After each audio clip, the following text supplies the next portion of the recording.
Hi, this is Jeff Keamy, and today we're going to talk about the very important topic of taking support calls or support text messages, however you decide you want to take support. In my own business here, we take supports via phone, via email, via support tickets that can be submitted online, and through text messaging. The one that stands out that's different than most is that we actually allow people to text our main business line. And we have a specialized program that we utilize that allows us to respond using our business number. Multiple people can be logged into it at the same time. It's something that you may look into, and I'll put some more information about that in the info area of this particular portion of our academy. That way you know how you may use that service. And there's other services out there that you can utilize too.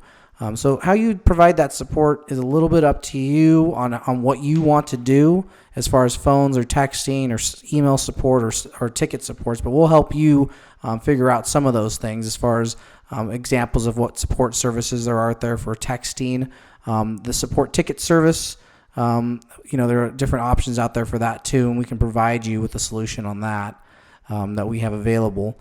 And the phone calls are going to probably be your main avenue for providing support. And I just want to talk a little bit about how to support a client, because you're going to get so many different types of support requests, ranging from something as easy as can I add another device to the network, or how do I connect to the network, to the connection is too slow, the Wi-Fi connectivity is not working properly in this area, and how you handle those individual support calls really defines how you run your business and how the reputation you have out there is going to follow you. So I think it's important to treat every support call seriously. If you missed a support call, do your best to return that call as soon as possible. Kind of have a routine, a little bit of language on how that support is going to be, of how what you're going to say initially.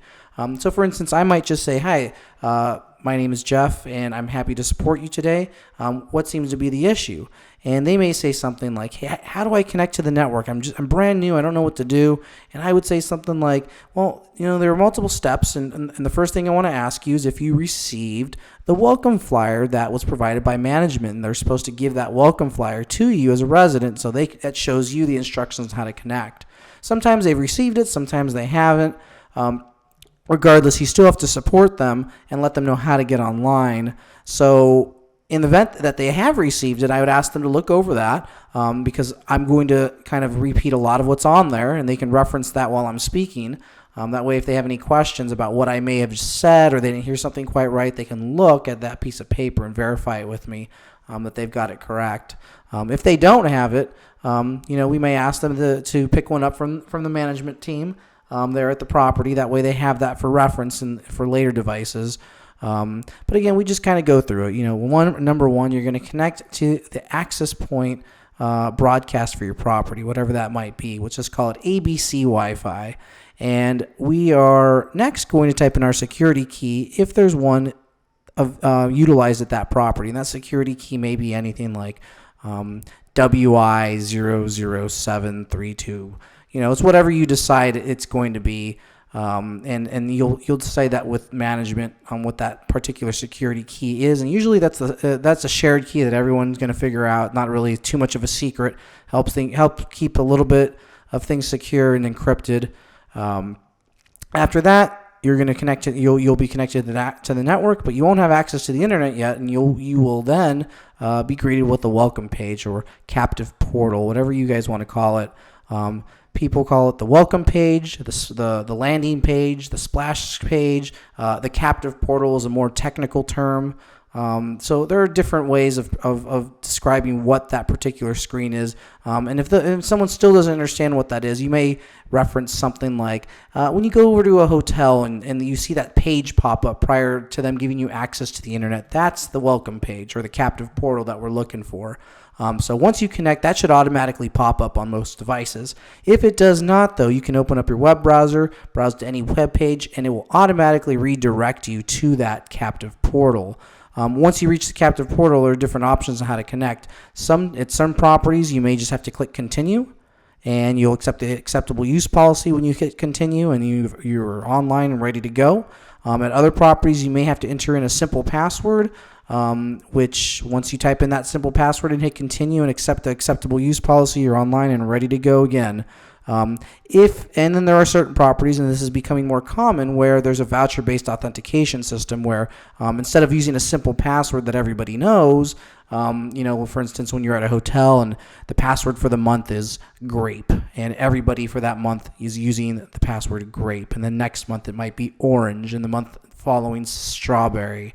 But voucher-based authentication is becoming much more popular, and that's when each individual device has its own unique code.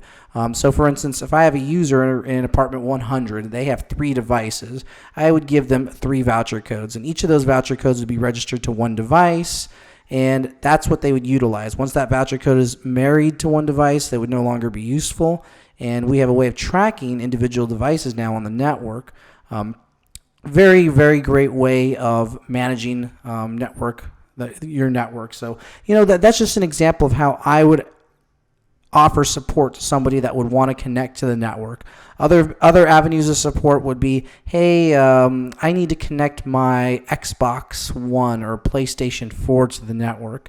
And unfortunately, those devices don't have a way of populating the captive portal or welcome page. They can't authenticate themselves. There's no self-authentication on those particular devices as of this recording. And what you would do then is reference them to a web page. And that web page is going to be supplied to you. It would be something like yourcity.getwifi.com/Mac. MAC. And the MAC address or physical address is a unique hardware identifier that every device that has network capabilities has. It's unique. It's like a fingerprint. Every device has a different MAC address, and that Xbox 360 or that PlayStation 4 has a MAC address also. So in that circumstance, you would direct them to that web page. They'd fill out the online form, and then you would let them know that you would evaluate their request once you receive it, to ensure that that particular device can be allowed on the network. And what you mean when you say something like that is that you may want to call management and let them know that this particular device is on the network, and that if it's authorized to be on that network, because some management teams may only allow like 3 or 4 devices per unit to be on the network. And if they already have the 3 or 4 devices and are trying to connect an Xbox and a PlayStation and all other kinds of things via the MAC authentication process, it's one way to circumvent that limit, is to do it that way. So, you want to be careful about doing it that way. You also have the option when someone is giving you a MAC address for submission, they may say, hey, this is my Xbox 360. So you can go over to a MAC address lookup website. I use this one often. Type in that MAC address, hit string, and it will pull up the manufacturer who owns that particular MAC address string. So, and that's kind of how it works, is that manufacturers purchase blocks of MAC addresses. And that way, that in fact was owned by Sony or Microsoft. And it's a little more difficult with some computers to decide on that, but they shouldn't need to be authenticating over MAC anyway. Devices that can't authenticate, like an Xbox, a Roku, PlayStation 4, Amazon Fire, stuff like that. The things that don't have web browsers that are useful in authenticating over the captive portal.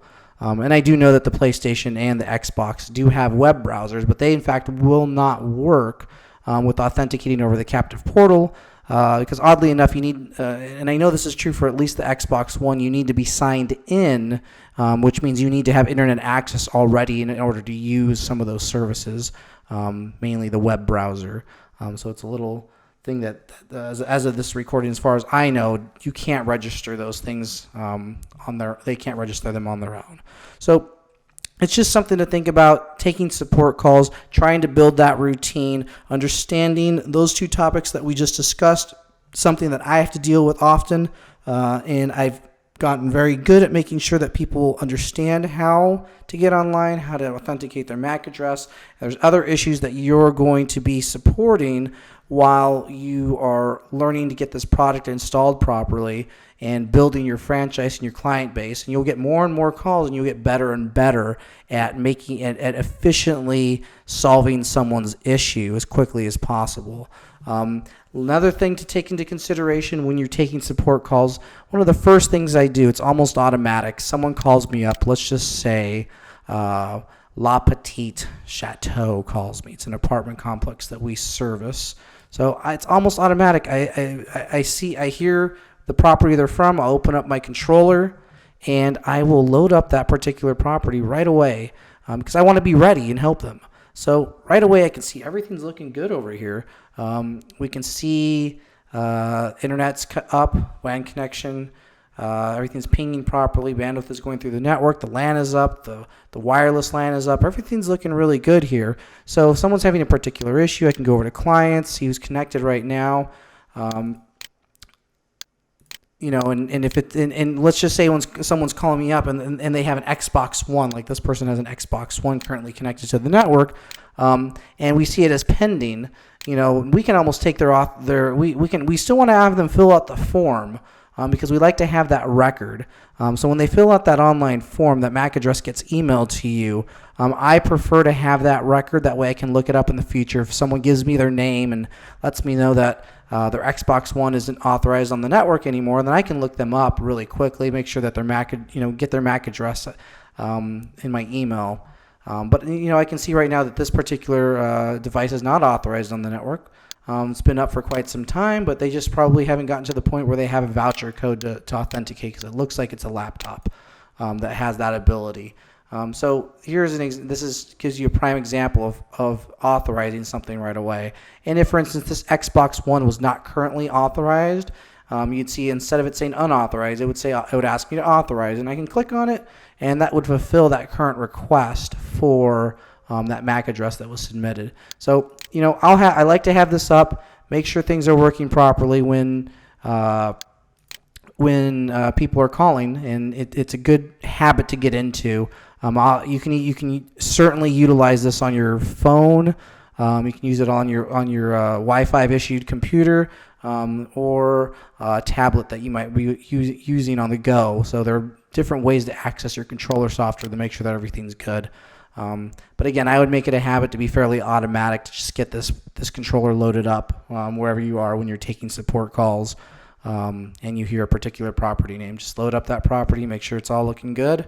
That way you have the confidence to let them know that, the network is online and everything seems to be working very well, and you're happy to check it out further. But if it's showing good on your panel, then it's showing it's good over there.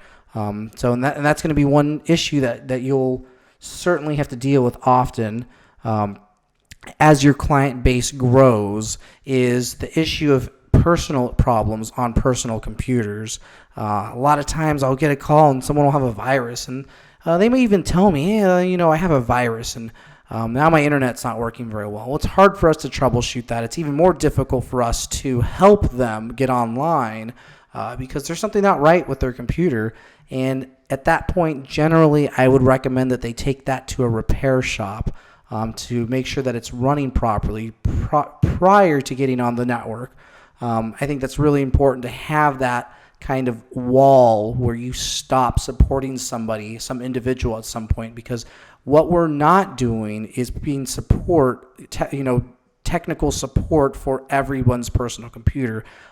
Our main role is to be technical support for the network. So we want to make sure that things like the internet's online, make sure the router's working, the switch and everything's working there, make sure all the access points are online, like we can see here that everything's looking good. This just gives us all so much information about what we need to know in order to properly support a property. So it shows us all how our devices are acting, how long they've been online, the version of the firmware, gives us everything we need to know. So again, can't stress this enough. Super important. Load this up when you get support calls. It gives you the confidence to know that everything is online and working and that your system is operating exactly as it was designed.